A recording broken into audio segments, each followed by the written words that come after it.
I had a sickness and it affected different parts of my body.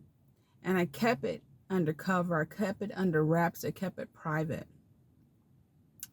But then God brought about, and only in His way, some specialty doctor, a specialty doctor. First it was one, and then one referred me to another one. And that final doctor was where I needed to go. And so it was definitely a godsend.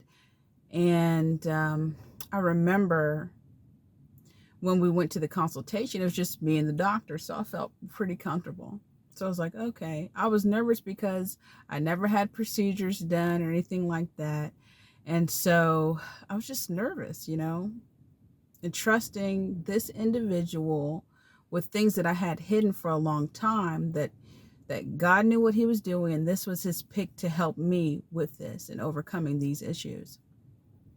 So the day came for procedure. I'm nervous as usual. And so I go to the place and I see the doctor. I'm like, okay, cool.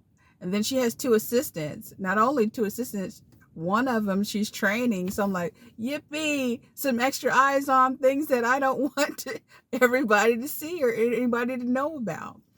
And so I had to learn to be comfortable in discomfort. I had to learn to trust God, even though I didn't know what they were doing. I had to trust that the part of this process, I had to trust that this process was a part of God's plan for me. And, at the end of the day, I'm so grateful that I had these procedures done. It brought about me confidence. It helped me to understand some things. And even without procedures and things like that, I remember the Lord saying, because sometimes we look in the mirror and we say things to ourselves that, the devil is saying to us. And, you repeatedly hear things over and over, and then you start to believe them, whether you're ugly, you're fat, nobody wants you, those stupid things, those repeated thoughts. And that's why He says, if you don't cast out those vain imaginations and every high thing that exalts itself against the knowledge of God, then it's going to have you hold those things captive.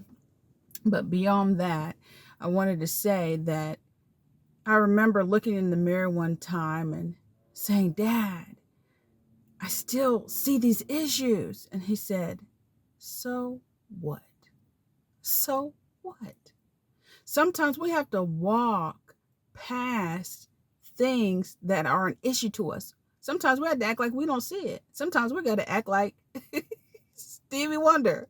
Sometimes we got to act like we don't see it. That's what faith is about.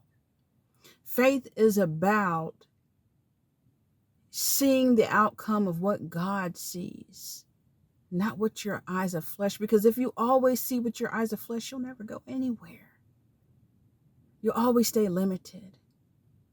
It's time to trust God and the things that we couldn't even trust ourselves with. It's time to hand those things over to the Lord and see what He can do with it.